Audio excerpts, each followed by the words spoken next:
Hi, I'm Jennet Ingle, the 5 Minute Reedmaker. I'm responding today to a question from Cheryl. She writes, "Hi Jennet, I looked on YouTube for videos that you have released and can't find one on techniques of adjusting oboe reeds for high notes. I was wondering where I can adjust and balance a reed to get stable and up-to-pitch high notes above the staff. If you could have a video on that, it would be divine." Divine! Thank you, Cheryl, for the question. Here are two reeds that I've made. This lovely pink one is noticeably shorter, maybe 1.5 millimeters shorter than the multicolored one. And when I play it, it's got a really lovely sound, but I'm working in my mouth to get those high notes to speak. If I don't put that energy in, I get things like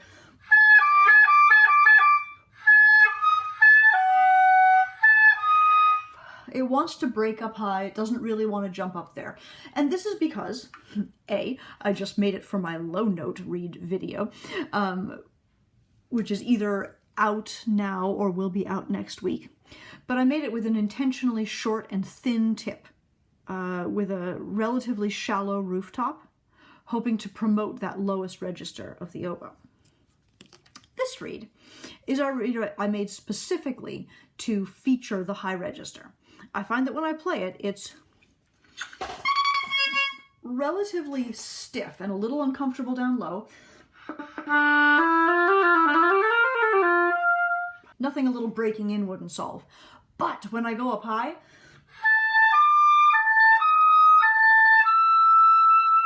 it slurs so effortlessly, even in those sort of upper left-hand notes that tend to want to be flat.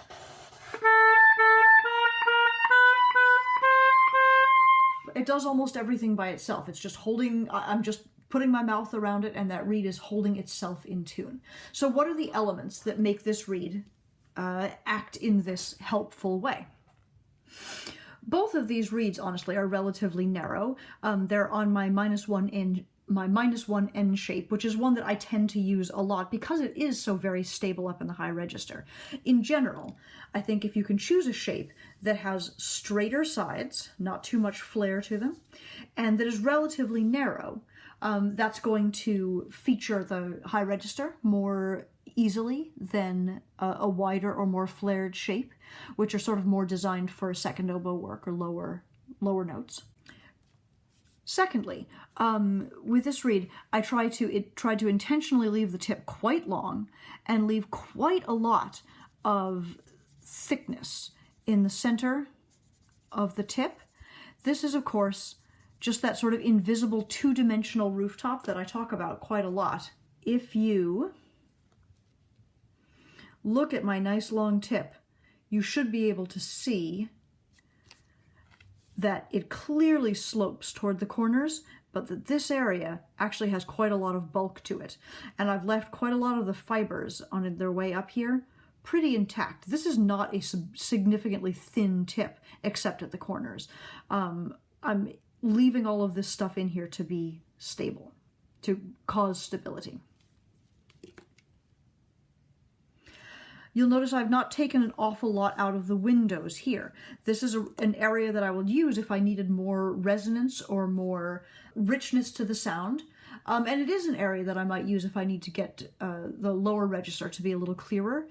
But what I wanted for this reed was for the structure of the reed itself to hold up really well to encourage the upper notes to really pop out. So in addition to the stability I have up here in the tip, I've got a pretty strong spine leading all the way through that back. I've made more of a W shape at the bottom of the lay than a U shape, which you can see on both sides. And you can see the spine, which is not always the case in my reeds because I tend to make a more compromised reed. But I've tried to leave thickness all the way through here. If I needed this reed to be a little bit less resistant, of course, I would work in the corners and sides of the tip first. But rather than doing a scrape all the way across the heart, like I normally would, to promote fluidity and to drive pitch lower, I might focus on the channels in the heart instead. I hope this video has been helpful to you. This has been a 5-minute Reedmaker lesson. Follow these short videos right here on YouTube or on my Facebook page, Jennet Ingle Oboist, and subscribe if you wish. If you have questions or concerns or you want to order reeds or cane, you can find me at jennetingle.com. In fact, I'd love to hear what else I can help you with and what my next short video should address for you. Please let me know. Thanks so much for watching. Have a great day.